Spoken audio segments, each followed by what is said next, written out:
आ उसके बनी ट्राई करे है पांच लोग आ गुंडा बनी नहीं आई हुआ है आ गुंडा बनी नहीं आई हुआ है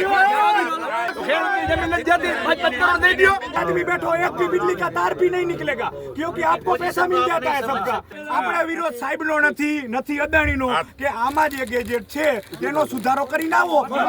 ખેડૂત માન્ય રાખશે તમને ફૂલથી સ્વાગત કરશે આવો અમારા ખેતરમાં કે ગેજેટની અંદર જેતપર ને મોરબી તાલુકા જિલ્લાનું બતાવું ત્યાર પછી અમે તમારી જોડે ચર્ચા કરવા તૈયાર છીએ ત્યાં સુધી નહીં અમે કલેક્ટરની પણ આ જે નોટિસ મળેલી અને અમાન્ય ગણી અમે હાઈકોર્ટમાં પિટિશન દાખલ કરે છે એનો નંબર પણ અમને મળી ગયો છે બુંદે બુંદ લોહી છે ત્યાંથી મારી મા જનતાનું હું રક્ષણ કરીશ પોલીસ પ્રશાસન આ બધો ઉપયોગ કરશે તો કોંગ્રેસ ખેડૂતોને સાથે રાખી જે કંઈ મોરચો ખોલવો પડે એ ખોલવા તૈયાર છે અમને જાણકારી મળેલી છે તે મુજબ પાવર ગ્રીડ આ જે કંપની છે એ કંપની દ્વારા બળજબરીપૂર્વક ખેડૂતોના ખેતરની અંદર પ્રવેશ કરી અને વીજ લાઈન નાખવાની પોલ ઊભા કરવાની પ્રક્રિયા ચાલુ કરવામાં આવેલી એવી અમને જાણ થતાં અમે અમારી ટીમ સાથે અહીં આજરોજ ઉપસ્થિત થયેલા કિશોરભાઈ ચીખલિયાની આગેવાની હેઠળ અને અમે કંપનીના જવાબદાર અધિકારીઓને સત્ય હકીકત સમજાવી છે કે ભાઈ જે કંપનીએ જે ગેજેટ પ્રસિદ્ધ કરેલું છે ભારત સરકાર દ્વારા અને આ ગેજેટની અંદર સ્પષ્ટપણે જે મોરબી તાલુકાના ગામડાઓ છે જેમાં આ વીજ લાઇન પસાર થાય છે એ ઓલરેડી માળિયા તાલુકાના દર્શાવવામાં આવ્યા છે એટલે જવાબદાર અધિકારીઓને પણ અમે કીધું કે ભાઈ તમારું ગેજેટ ખોટું છે ગેજેટમાં સુધારો કરો અને હાલ આવા કોઈ ગામડા છે એ માળિયા તાલુકાના નથી એટલે આ પહેલે જ ગેજેટ ખોટું છે ત્યારબાદ અમને એ પણ કીધું કે ભાઈ જે કલેક્ટર સાહેબે હુકમ કરેલો છે એને તેમજ ગેજેટને અમે હાઈકોર્ટમાં ચેલેન્જ કરેલો છે હાઈકોર્ટની અંદર અમારી પિટિશન દાખલ થઈ ગઈ છે અને પિટિશનનો નંબર પણ પડી ગયો છે આવા સંજોગોમાં રાતોરાત જે રીતે વીજ પોલ ઊભો કરી કે લાઈન પસાર કરી અને ખેડૂતોની જમીન ઝૂંટવી લેવાનું જે રીતના પ્રયત્ન કરે છે એ બરાબર નથી એટલે અમે ખેડૂતોની સાથે છીએ ખેડૂતોના તન મન અને ધનથી સાથે છીએ અને ખેડૂતો સાથે જો અન્યાય અત્યાચાર કરવામાં આવશે અને આ રીતે રાતોરાત જો વીજ પોલ ઊભા કરીને લાઈનો પસાર કરવામાં આવશે તો અમે કોઈ કાળે સાખી નહીં લઈએ અમે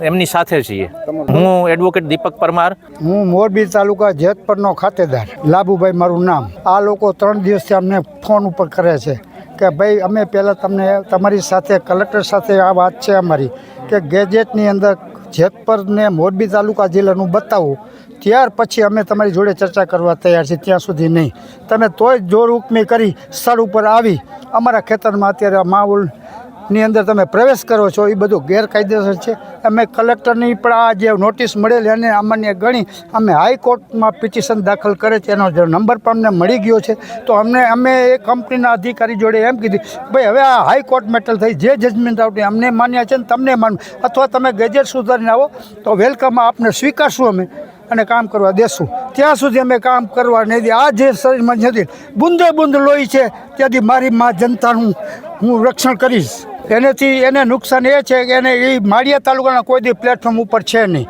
અમે એમને એ વિનંતી સાથે એ જ કીધું પહેલાં અમને મોરબી તાલુકાના પ્લેટફોર્મ પર ઊભા રાખો પછી અમે આપની જોડે ચર્ચા કરીએ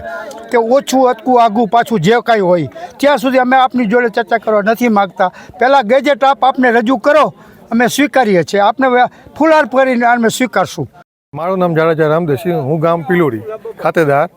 મારા અદાણી કંપનીવાળા મારા ખેતરમાં જે સર્વે કરીને આવ્યા છે તેમાં માળિયાનું સર્વે નંબર છે હાલમાં અમે મોરબીમાં છીએ મોરબી તાલુકામાં છે તેનું ગેજ્યુટ અમને સુધારી અને કમ્પ્લીટ કરીને આપે અમારી માંગણી અત્યારે આ જ છે બસ કે અમને માળિયા તાલુકામાંથી કાઢીને અમને મોરબી જિલ્લા તાલુકામાં કમ્પ્લીટ કરીને અમને આપે ત્યાં સુધી અમે કોઈ જાતનું સ્વીકારશું નહીં અદાણી કંપની ફેર એ કે અમારું વળતર આ છે તે છે જે પણ હોય જંત્રી પ્રમાણે અમને એનો સુધારો મળે અને અમને લાભ મળે અને ભવિષ્યમાં ગમે ત્યારે કોઈ પણ વસ્તુ બને તો એનો અમે અમલ કરીએ કે એમ હળવદ ટ્રાન્સમીટર પ્રાઇવેટ લિમિટેડ કંપનીની જે લાઈન નીકળી છે